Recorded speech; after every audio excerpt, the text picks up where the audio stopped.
guys, and welcome back to my channel. Today is the third video for the last portion of this bridal trilogy that myself and Nicole have done over the last couple of weeks. I wasn't able to post a video the week before. I missed a week, but it'll all be fixed and worked out. Life happens, guys. You understand. I know you do.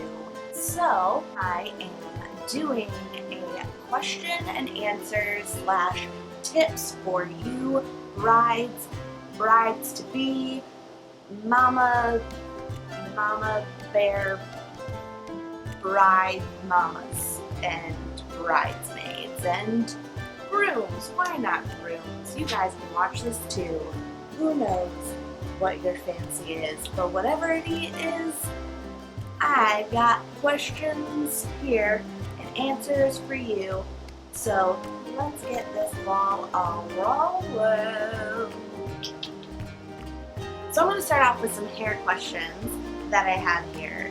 The first question is, when do I make my bridal hair appointment? Give yourself a couple of months in advance to make sure you can work out all the little kinks that go into planning the wedding, planning the date on the wedding, and just giving yourself the time allotted to, if you need to, move things around. Also, you want to consider the people that are going with you to the salon. If you are getting your hair done at a salon, you want to think about the fact that your bridesmaids are probably going to get their hair done, your mother of the bride, mother of the groom, whoever it is. You want to make sure that they're all taken care of as well. Should I bring pictures? Absolutely. I 100% think you should bring pictures. You should be looking on Pinterest, on Google, whatever it is.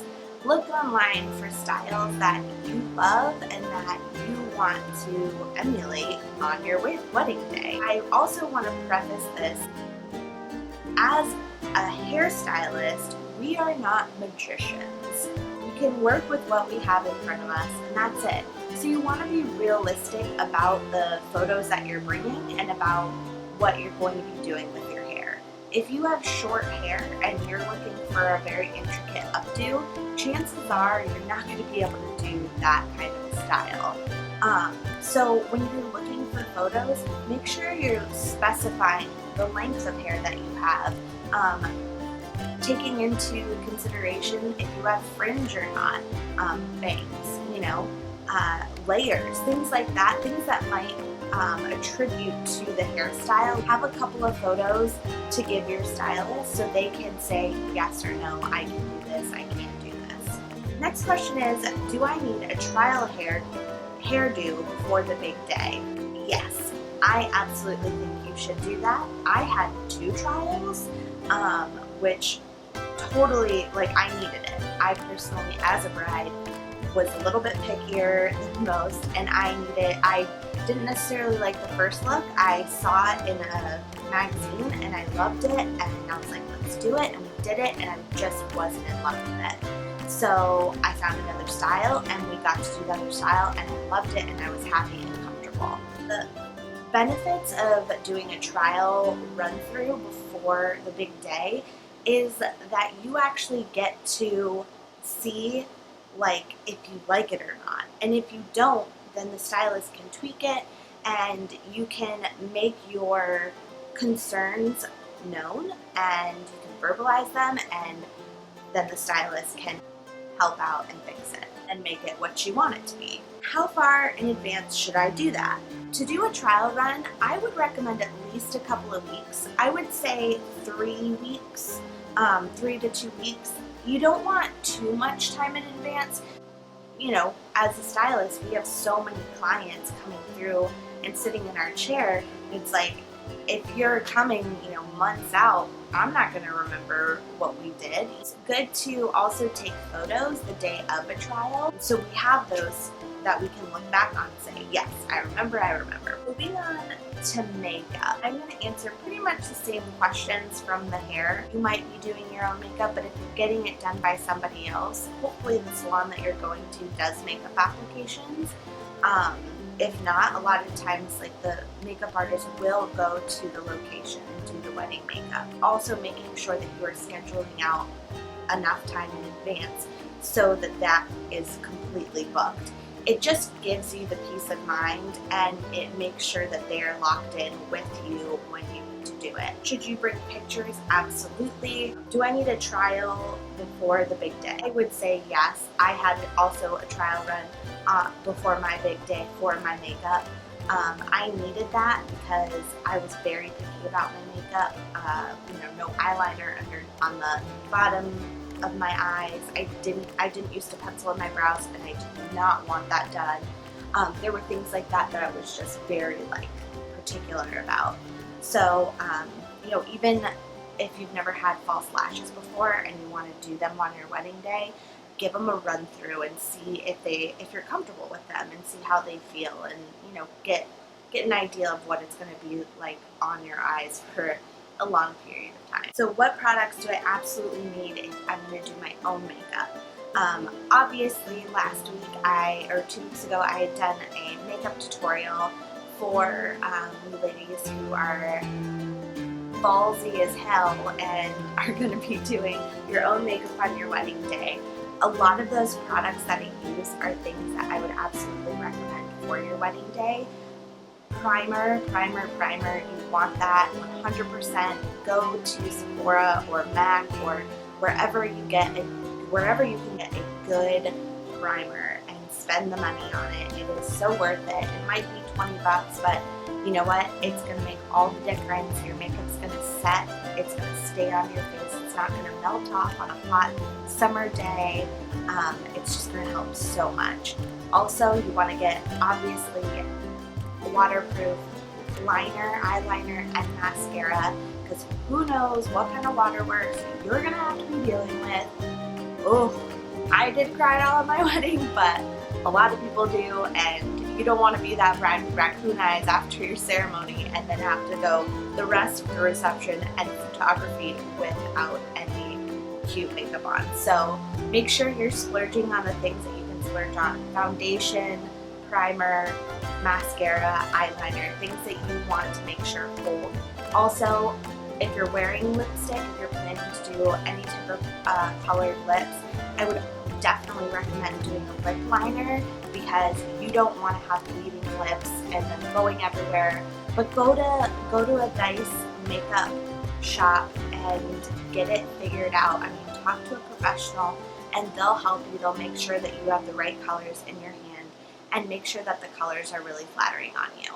Moving on to tips that I have for you brides.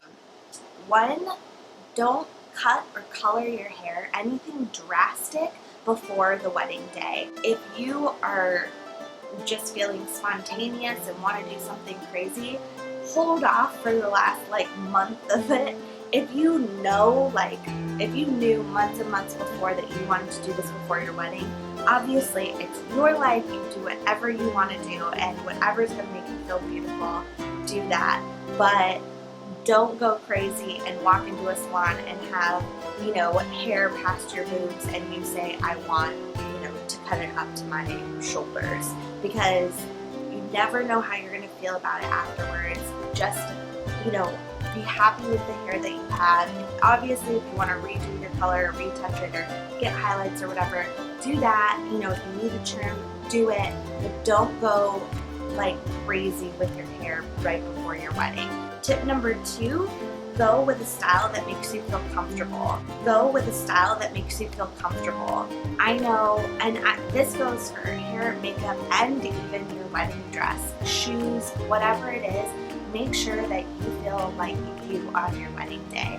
I know that I loved my wedding dress. It was beautiful, but if I had to get married again, I'd probably get married in something completely different.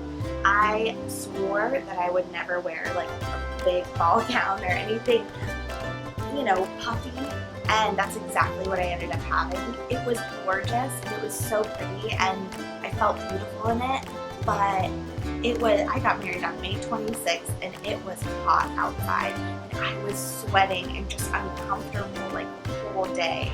So make sure that you are comfortable. You can move, you can dance, you can walk around, you can feel like you on your wedding day. Same with shoes. I had really comfortable wedges for the most part, but if I could do it again, I'd probably have gone barefoot. Some people can walk in stilettos and not even blink an eyelash, but I would absolutely just recommend being you 100%.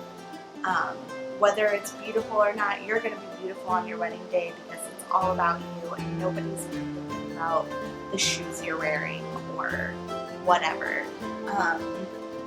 And then with your hair and makeup as well, you want to make sure that you feel like you. You know, when I got my hair done, I had this kind of tousled updo look. It was loose curls and, some tendrils were coming out. And it was just me. It was very loose and easy and comfortable for me. And I loved it, and it was pretty and elegant and very whimsical at the same time, which is what I was going for.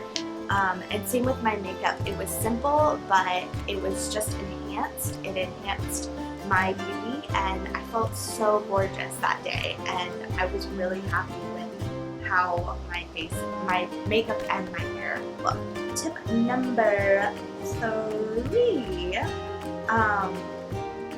With makeup, make sure when you look in the mirror, you still see yourself. If you want to go balls to the walls and have a lot of fun and go crazy with your makeup, that is completely on your agenda, and that's great. More power to you. But in my opinion, when I see a bride just looking like themselves, but just glowing and beautiful as always, like they usually do, people want to see you, and so does your husband to be. They want to see your beauty shine through, not like some crazy makeup and whatever. But like I said, that's my personal opinion. You could think otherwise. Tip number 4, remember why you're doing all of this. It's your wedding. You are marrying somebody that you completely are smitten about and love, and they love you, and it's just a really special, tender time. And just remember why all this crazy stuff around you is happening. Don't get over stressed about the little things. If it happens, it happens. If it doesn't, then honestly, you probably won't even remember what those things were that didn't happen or didn't fall through. Because it's such a short amount of time, and we put so much money and so much time and so much effort into this one day, and it's just a day, but it's a special day because you're marrying the love of your life. So congratulations to all of you brides and groomsmen and family members who are involved in weddings. I hope this wedding season is a phenomenal one and a really special one. I hope this video was helpful and informative, and if you have any more questions, please leave it in the comments below. I'll make sure to ask. And also make sure to check out my best friend's YouTube channel, Nicole Coulter. She has a channel completely based on food and drinks, and she's amazingly talented at what she does. And her channel is called More Salt Please. I'll leave a link to her channel in the description box below. Check it out. Subscribe to her channel. Subscribe to my channel if you already haven't. And I will see you in the next vlog. Bye guys!